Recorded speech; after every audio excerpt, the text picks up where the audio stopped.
Alright guys, I'm Daisho and I'm back, and we're going to get started in a game right away, and we're just going to jump right into multiplayer. I think that the deck that I have is going to be pretty good. We're going to be running that green deck that I just made, and looks like it's pretty similar to previous games. They changed the layout a little bit, but it should be okay. And there's a whole bunch of games that I can join here, so I'm just going to click the top one. It's pretty great that there are so many people online, even though the game just came out about half an hour ago. Ooh, everybody's gone, apparently. So, unfortunately, it seems like it's just as hard to join the games as it was last time. Let's ready up here and see what we can do. Our opponent is Reenaft, and he is getting started right away. So, I haven't even played any games yet. So, I play first. This hand's okay. I really want a true drop, so I think I'm going to jump right back in. Yeah, this hand isn't great. I'm going to draw a new one. Hopefully it'll be good. Yeah, hopefully it'll work out. But for now, we're just going to draw a new hand. Let's do that. Alright, this hand is far worse, and I'm going to... Okay, it did not give me enough time. So, first things first, I don't like the fact that they made that timer so short for the mulliganing, and I'm probably going to lose this game because of it. Right now I need to draw as many creatures as possible as quickly as possible. If I do, I stand a chance because I have some late game threats, and I have a removal spell and Prey Upon, Overrun, and then basically Overwhelming Stampede. So this hand, the first hand would have been way better than this one. This one has... Oh, we got a Sacred Wolf, so already something to look forward to play on turn 3. And if we just draw a couple more creatures, then it might not be as bad as I thought it would be. So my opponent led off with a couple of mountains. Not exactly sure what that means because I haven't really played much with this game. Alright, so he's going to play a Crimson Mage, 2-1, and it can give things haste. So that's a pretty nice thing to get on the board pretty early. Not the end of the world though. So I'm gonna play this Sacred Wolf, and if he attacks me next turn, then I'm just gonna throw my dude right in front of it. And the reason being, I have this Eternal Witness, and I want to be playing a creature next turn regardless, so I may as well get some value out of it. He's just gonna play this Staff. These cards aren't great because all they really do is gain you life, so it's just a limited impact thing. So my opponent was too scared to attack, which it definitely puts me in a good spot because that means that I'm going to be more aggressive than him, and if he's just letting me walk all over him, then I'll be okay. So he is really considering this one. Really in the tank here. I'm pretty sure yeah, it says block up here, so I'm waiting on him. He just took the 3 damage. So now I have a couple of options. I can burn one of these Prey Upons just to kill this. But I think I would rather just get this Eternal Witness down on the board. It kind of sucks, but I do have Overwhelming Stampede and Overrun. So what I can do in this situation is if I draw a 5th land next turn, then I can just play one of these spells for value. So I can just cast Overrun, get in there for like 11 damage. Okay, he's going to play a Pillar of Flame, so that option is not going to be available to me. I could just attack him for 6, but that's not really worth it. But the other strategy just oh, that's really nice. They kept these cards in as an X, so that means that it's been exiled because Pillar of Flame will deal 2 damage, and if it would die, it gets exiled instead. Previously, the cards just vanished into thin air, and that's really annoying. It was just super annoying, but I'm glad that they changed that. So I did draw this 5th land. Unfortunately, since he did kill my my Eternal Witness, that's hurting me. So last turn he didn't block. I don't know if he's changed his mind, but if he doesn't want to block here, then that's fine with me. So he did decide to block, which is pretty bad for me because now I have Overrun. Okay, so I basically have 4 cards in my hand that are all reliant on having creatures, but I don't have any creatures. So perhaps I should have held on to the Sacred Wolf just to make my Overrun and Overwhelming Stampede better in the future. So my opponent drew Firewing Phoenix, and I'm really not in great shape here. Again, the starting hand was so much less than ideal since I had, another bad draw, since I had 3 cards in my hand, 3 cards that depended on creatures and 4 lands. So really not the opening grip that you want to keep. Pretty much any 6 would have been better. Even if it only had 2 or so lands in it, it still would have been a lot better. So he's just going to play this 4-1. And normally I wouldn't be threatened by his situation, but since I don't have any creatures and I need to amass a large number of creatures before I do anything relevant, I'm in pretty bad shape, especially since he can hit me for 8 damage next turn with these 2 creatures. And then just drawing a land. But I don't think that I'm running too many of these cards. Maybe I am running too many of these cards that are reliant on creatures, and it's not really a viable way to run this deck. I am running pretty much all of them.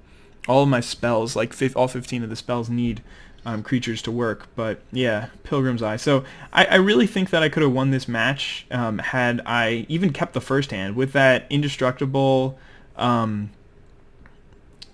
With that indestructible ooze, he wouldn't be able to do anything, and I would just be able to jump in front of all his guys. I would be able to use a Prey Upon to take out this Firewing Phoenix.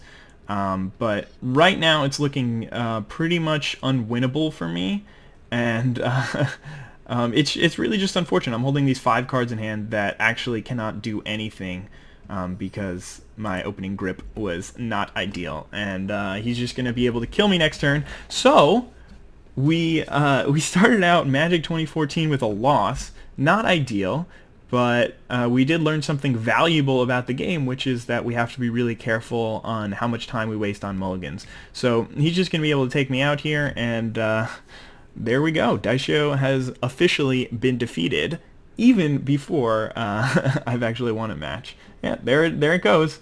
Magic 2014 is real kind to me. Daisho defeated, and here I am burning up right there. So if he wants to stay in and play another game, we'll give him a GG.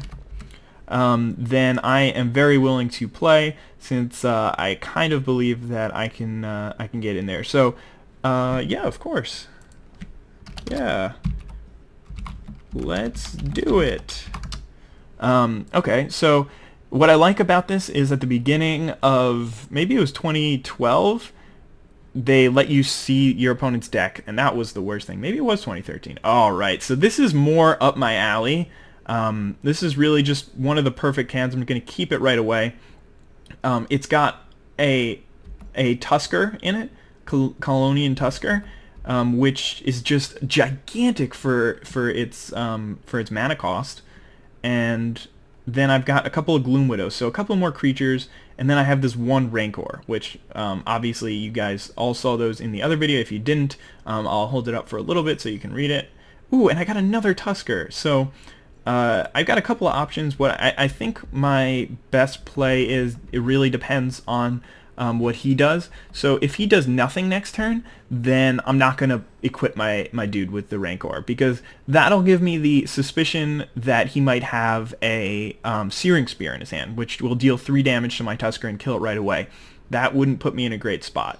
But if he does something like just play a Torch Fiend, then I definitely want to get my Rancor on the board right now, so there's no risk that it'll go to the graveyard, because if they do kill your creature in response for you playing Rancor, then the Rancor will go to the graveyard. But I did draw Predator Ooze, which could throw a wrench in my scheme, but I think I'm going to stick with the original plan, which was just to play this Tusker out and then play the Rancor. It's really important in Magic in general, but specifically in this game and with this deck, to maximize your mana. You want to play as many spells per turn as you possibly can. Not as many spells, but you want to use as much of your mana per turn as you possibly can. Because if you think about it, if you use your mana every turn, then you played the maximum amount of cards you could. And if you ended up with cards in your hand, you never would have been able to play them.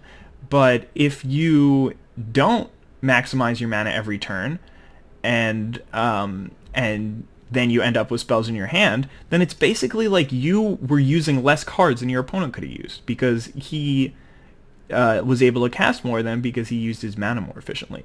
So my opponent made a really bad play last turn by just chump blocking with this Torch Fiend. My Tusker got in for 4 damage anyway, since it got trample, so if he had just held onto that and thrown it in front of this thing even, then he would have saved more life. Additionally, he made a mistake because he could have eventually thrown that and this Chandra's Phoenix, for instance, right in front of my Tusker, and then that would have put him in a much better spot. So what he should do here is attack, and that's the right play, because this Chandra's Phoenix isn't going to do any good on defense, and just dealing the consistent damage to me is going to be more worth his time. Unfortunately for him, I'm going to throw a wrench in his plans and cast a Gloom Widow this turn, which will be able to block his Challenger's Phoenix. So he might have a removal spell for me, and that wouldn't be great, but the great thing about this is I'm going to play this Gloom Widow, and the turn it comes out, it can block. So that gives it an immediate advantage, even though it has Summoning Sickness. And then next turn, I can attack again with all my creatures and play another Gloom Widow, so I can again block his flyers. So he's going to play a Pilgrim's Eye here, which will allow him to get another land. I'm really not a fan of this card in that deck. It's pretty good if you need to find multiple colors, but he's only got one color. He's only in red. So it's not a very good card in that deck. He is considering what to do, and it might just be he's deciding whether or not he wants to attack, but he also might have a spell to play. So he might have something like a Pillar of Flame. He could attack with his Phoenix, I'll block, and then he gets the kill with the Pillar of Flame. But it looks like he didn't do any of that, and I drew another land. This is a really pretty land. Huh, nice. Okay, so now I'm just going to, again, attack in with all my creatures, and this is exactly what I want to be doing. It would have been ideal if I had drawn an Overrun, and that's why I'm running 4 of them in the deck, or 3 Overruns and 1 Overwhelming Stampede. But right here, I'm just in really great shape. So for some reason, he's going to... Yeah, so him blocking this Tusker made no sense. If he had blocked this one, he would have saved 3 points of damage, but he blocked the Trampley one, so he only saved 2. And right now I'm just going to throw the Predator Ooze on the table. It makes more sense for me to play the Predator Ooze because any of my creatures are going to be lethal damage next turn since he's only at 2, and this thing will get a counter on it when it attacks. And if he has some sort of thing like Slag Storm, which will deal 3 damage to each of my creatures, then I'll still be able to kill him because I have this Predator Ooze. But it looks like all he's got is a Chandra's Outrage. That'll kill one of my creatures but send the Rancor right back to my hand. Doesn't really matter. Again, he gets the Phoenix back, but doesn't matter because I have him dead this turn. So I drew another Garruk's Companion, and this is how the deck works when you draw the creatures. The other side was how it worked when I drew the spell. So I drew one spell, which is kind of ideal, and maybe it would have been better for me if I had more creatures to put in, and maybe this deck would work out a little bit better that way. But it looks like my opponent bounced, unfortunately, but we'll try to get one more game in here with Hunter's Strength so you can get a little bit of an idea how this deck can run on a more consistent basis. The first time it wasn't really good. The second time was a little bit more ideal. And I have a feeling that the deck's going to land somewhere in the middle for most cards. So, for most games, rather. Oh man, Super Bunny didn't want to play? That's too bad. I was really excited. And instead of Super Bunny, we got Metal Fox.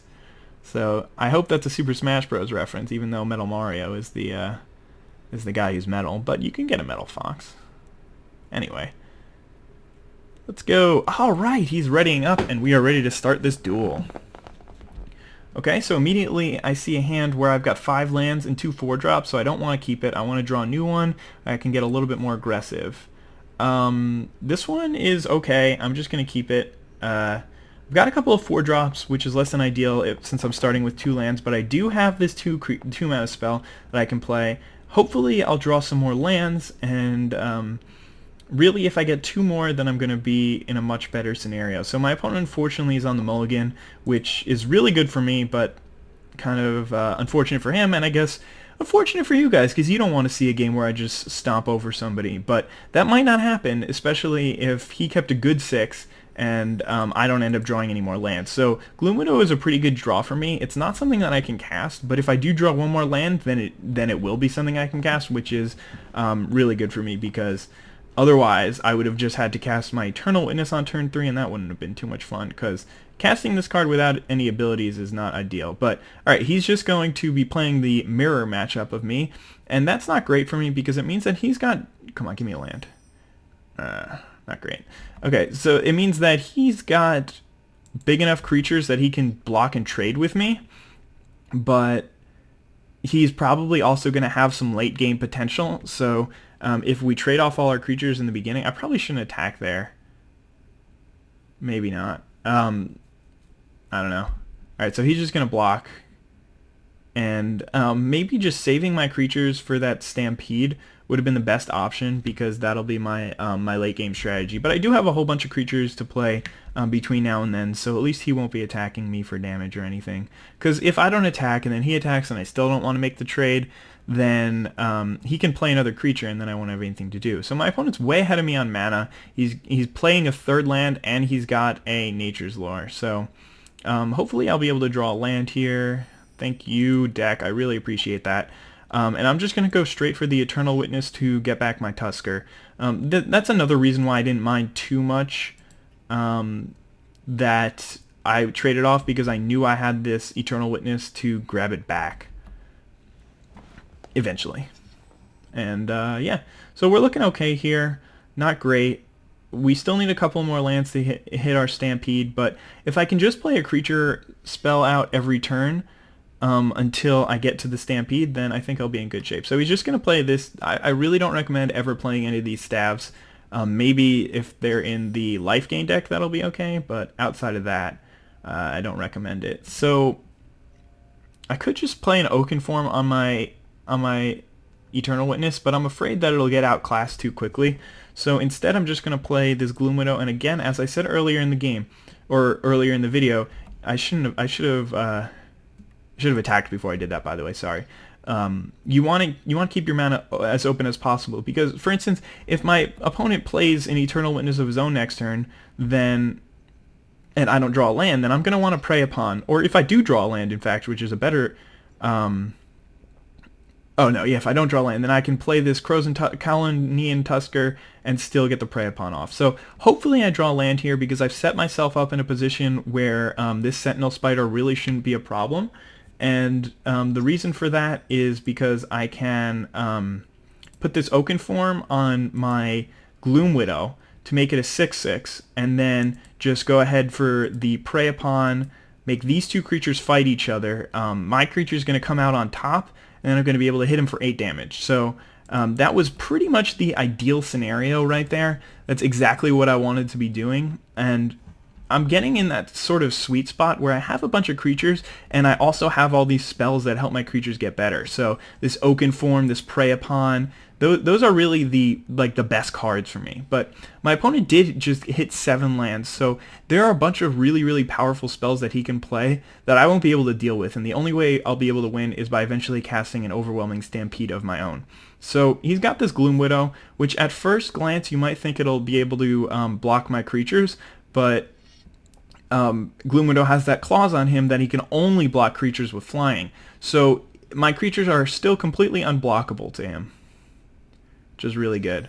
We drew this land, and if you guys will read, until the end of turn, creatures you control at +X/+X, where X is the greatest power among creatures you control. I had previously mentioned that it was basically the same thing as Overrun, but here is a scenario where it's a lot better, since I've got a 6/6. My Gloom Widow is a 6/6, so if I play this spell, then it'll give my creatures +6/+6, and then I'll be able to hit him for 18 damage, which will kill him. And since he can't block anything, or 20 damage rather, sorry, I don't know why I said 8. Oh, because I said 12, which is going to be this thing, +6, but I forgot the 2 original from Eternal Witness.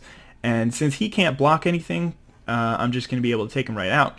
So I had a few fortunate land draws there, but that was still a pretty nice game. I got flawless victory. I guess that's winning without taking any damage. But so those were 3 games.